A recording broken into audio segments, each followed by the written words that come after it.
Welcome to the Steve Reeve Podcast with the best moments from the past week and a few things that didn't make it to air. Monday. We need to bring back cheesy themed roadside attractions and hotel motel, probably not Holiday Inns. That's my rallying cry for this morning. A little wordy. I remember very, very fondly staying at the Jurassic Inn, something similar to that name, in Drumheller when I was growing up, doing like a road trip with my family. And pretty sure it's just like a travel lodge or something now. I think I saw it in my most recent visit in the area. I think that's the one. It just doesn't look the same, of course, because it's not the same anymore. It's not cheesy. But even outside of the Badlands, a great deal of those places would be dinosaur themed, or wizard, fantasy, magic themed, sometimes galactic cosmos themed, sometimes even Disney themed, though you could kind of tell pretty easily Disney themselves had never heard of such a place. Those were the best. Why don't we have more of those still? It's time for Cruz Music News with Steve Reeve. Got a few stories to dive into, starting off with Rush, of course. They are no longer able to perform as the original trio. We no longer have Neil Peart with us. But in a recent interview on Q104, Alex Lifeson did say that it only took minutes, literal minutes, after Neil Peart passed away before they started getting people pitching to replace him. They say, "You need a new drummer, right?" They were bombarded, he said. Continuing, "I don't know what some of these people were thinking. Yes, we've had the conversation because we can't avoid it, but there is no solid news just yet." Geddy Lee himself recently saying that he was very, very happy with their final tour in 2015, and he says he doesn't really think just throwing another drummer into the mix and trying to recreate the same magic is exactly what he's interested in. So, don't hold your breath. Dolly Parton. She was performing again on Friday recently and quickly after the unfortunate death of her husband, Carl, that is. He died at the age of 82 in early March, and she said after she was performing at the 40th anniversary of the Dollywood theme park in the Great Smoky Mountains that Carl would have wanted her to continue working and, of course, continuing to honor him and dedicate everything that she does in his memory. Gene Simmons showed up on LA News in the morning to give the weather forecast. I mean, as best as he could. A lot of it was really just about how important he felt and how cool he looked. But he showed up with Fox 11 to, help them out just a little bit. And here's what that went like. It was a bit cringe for sure. People at home, you keep on shouting, you want some better weather, right? Better weather. We do have that coming up. So take out your pencils. These archaic things, and a piece of paper. Don't block everything, Gene, so come over there. On the coast, of course, Friday, it's going to be 90% chance of rain. Saturday, it's going to be 60% sunshine. You get the idea. You know what the weather forecast is like, but it's for LA. It doesn't even matter for us. We got some decent weather this week as well. That's it for your music news this morning. I'm Steve Reeve. You're listening to the Steve Reeve Podcast from 100.5 Cruz FM. I found them. I found the metal wire magazine holders that I was looking for. Thought it would be super easy. Turned out not so much, but thank you for anybody sending in tips last week on where to look in town. It did help out. I managed to nab 4 as wanted to be used as basically open top, easy grab organizers for onions and potatoes and garlic bulbs and things like that. We had this single wicker basket that had everything jumbled in it. It looked like it was 200 years old, and then I was getting worried. I was like, it's so old. I gotta get a microscope out or something like that. I gotta see if there's any bugs or something on it. Ugh, this is grossing me out. Even the idea of it without even seeing evidence, Ultra mundane, but I was excited. Thing is, though, I put these things on the shelf, I cleared everything out, got rid of the basket, and then got everything that was old into the garbage, and then I wound up using these 4 new organizers to organize exactly 1 yellow onion, and a small one to boot as well. So my efforts looked a little bit ridiculous this weekend. I'm excited, though. It's going to look so good, be so functional, be so useful once I'm actually done. Tuesday. Looney Tunes cartoons are gone from Max. I'm afraid to tell you, if you didn't see the news yesterday. It is one of those things that makes you want to be mad. Maybe I should be mad, but you don't really know what it is you're upset about. I think really it boils down to, I don't like change, and it feels like you're taking something away from me.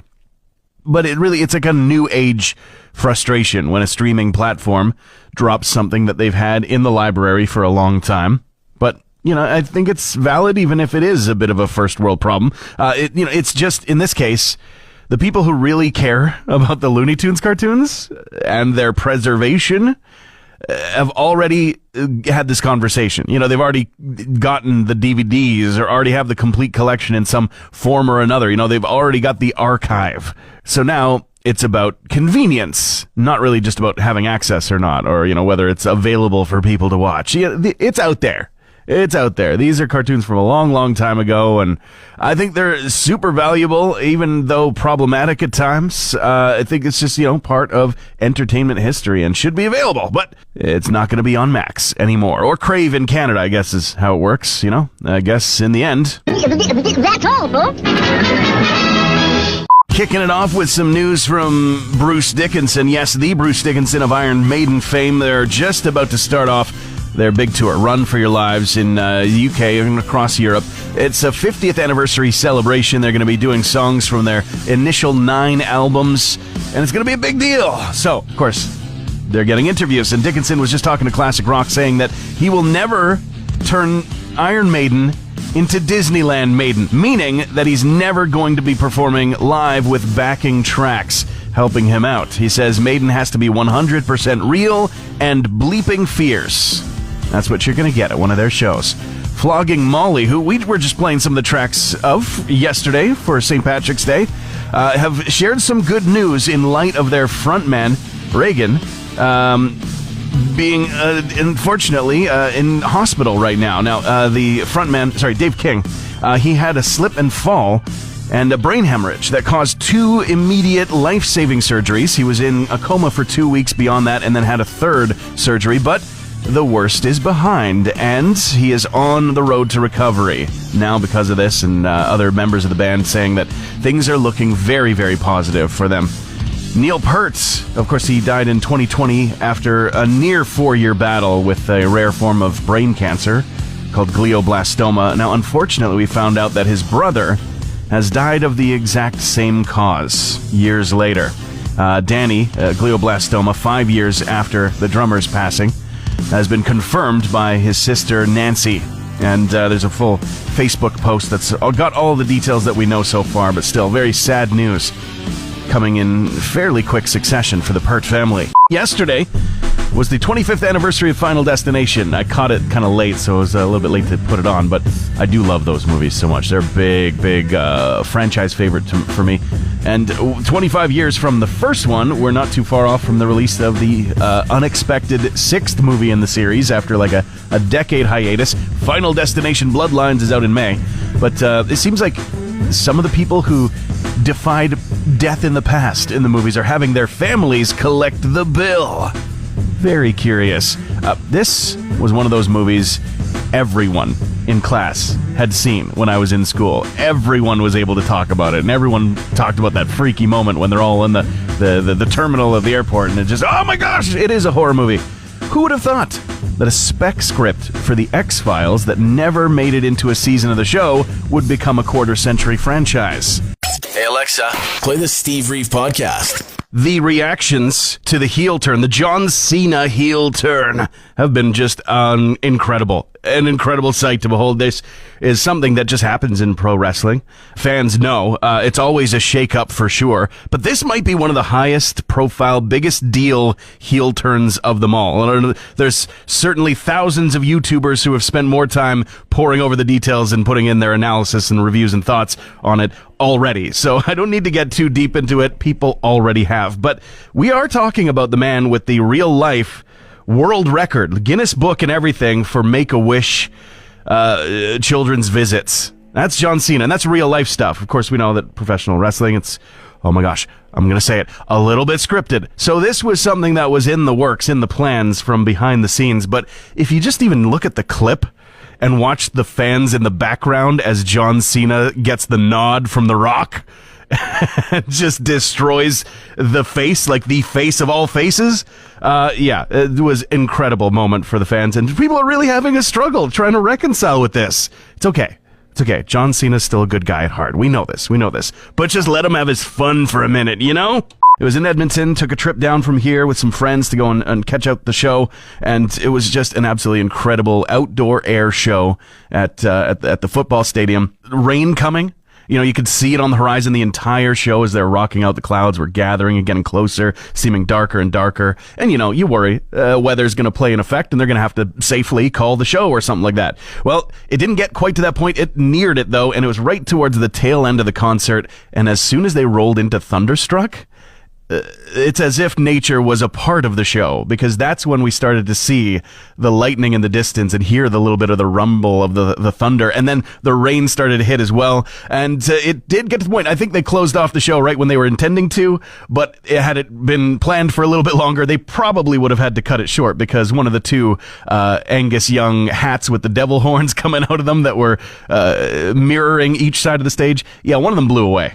So I think it was probably the time to say, yep, I think we're done here. Fantastic show. Will be in my memory banks forever. If you want to experience an incredible show, seeing AC/DC live in Vancouver, April 22nd is the day, and we're going to be sending maybe you and a friend there. Airfare, accommodations, all that, just by listening for the AC/DC songs. Text the keyword in that you hear before and after to 780-715-2789. Powered by Coldwell Banker United and Voight Harley-Davidson. Make some memories happen. Wednesday. Somebody, if not a few, people feeling pretty sheepish after this news that came out of Chicago. The Disturbed Pyrotechnics show during a recent concert, flashing up a little too close to Chicago Bulls history. So this took place at a show on March 8th, but it took nearly a week for the headlines to actually hit. Minor damage, I quote, was the reason given for removing all 6 of the team's championship banners. Minor damage due to pyrotechnics during the Disturbed's 25th anniversary of the Sickness Tour.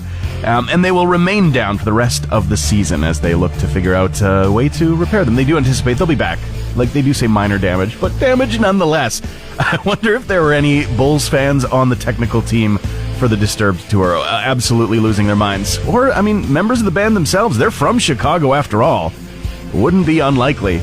But hey, it's a great way to get all of those paper confettis that are stuck up there in the rafters dislodged. The balloons, though, somehow they're going to stay up there forever. I'll say it again. It is stupid. It's so stupid that measles are a concern again. There's been a couple more cases in Alberta that are confirmed. One of them with a exposure to a domestic flight. Like, this is not good situation. None confirmed cases. 0 in Wood Buffalo. That is a good thing. Let's try and make that last as long as possible. But this has been effectively eradicated in Canada since 1998. Like, think about the TV shows you were watching before the turn of the millennium. That's the last time it was actually a concern, and yet it is again. And we're only 5 years removed from the start of a global pandemic. Hey, remember that? What are we doing here? Measles can be fatal for young kids and people with compromised immune systems. It's extremely contagious, and we stopped it already. Can we please figure it out? Transmission over. Want more Steve? New podcast episodes happen every Friday, or just tune into the Steve Reeve Show. Weekday mornings starting at 5:30 a.m. on 100.5 Cruz FM.